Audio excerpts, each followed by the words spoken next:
Sizliğinize salam dostlar. Star Studio hem Türkmen Sport TV kanalı Katar 2022 Dünya Çempionatında bolup geçen futbol täzeliklerini sizin dikkatinize ýetirýär. Eger de şeýle videolaryň köpräk çykmagyny isleseňiz kanalymyza agza bolup hem de öz pikirlerinizi tesvirlerde ýazyp galdyrmaňyzy haýyş edip habarlanmaza başlaýarys. Katar 2022 Dünya Çempionatında Tunis 1-0 hasabında Fransiýany ýeňmek başardy.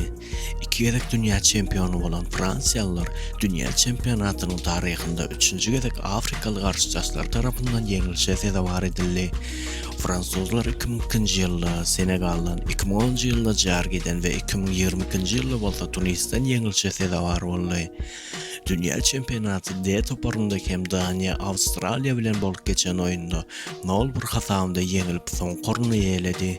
Bu oýunda urulan ýekeje gol Awstraliýaly futbolçy Matthew Letty'nin adyna ýazyldy we şeýle-de ol gol Awstraliýanyň soňky basgyja alyp çykdy. Katar 2022 Dünya Çempionatında Meksika hem Saudiýa Arabistany 2-1 hasabynda ýeňmek başardy. Şol oýun bilen paralel bolup geçen Argentina we Polşa duşşunda Argentina 2-0 hasabynda ýeňiş kazandy. Ol oýunda Messi penaltyny anyk ýerine ýetirip bilmän rekord ornatdy.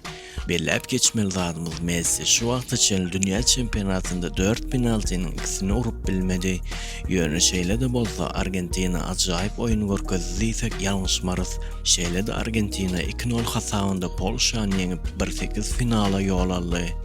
Şol oýundan soň Messi habarçylara şeýle diýdi: "Penaltydan gol urup bilmedim, bu gynandyrjy. Ýöne şol ýalňyşlygymdan soň toparymyz güýçlendi. Oýunda birinji gol ursak oýunyň üýtgejekdigini bilýärdik. 1-8 finalda Awstraliýa bilen boljak oýun biz üçin kyn bolar. Biz bu oýuna ýokary derejede taýýarlanmagymyz gerek. Dünya çempionatynyň täze basgyjynda hem biz bu oýunumyzy dowam etdireriz" diýip aýtdy Messi. Portugaliýa we Uruguay duşşunda şike salan Portugaliýaly futbolçy Nuno Mendes Katardaky Dünya Çempionatynda indi öz toparyna kömek edip bilmejektigi belli boldy. Ol şonda göz ýaşlary bilen meýdan terk edipdi. H toparynda Portugaliýa 6 açko bilen wagtyndan ozal 1-8 finala ýol alypdy. Indi olar 2-nji dekabrda Günorta Koreýa bilen gabatlaşar. Ýene-de bir habar.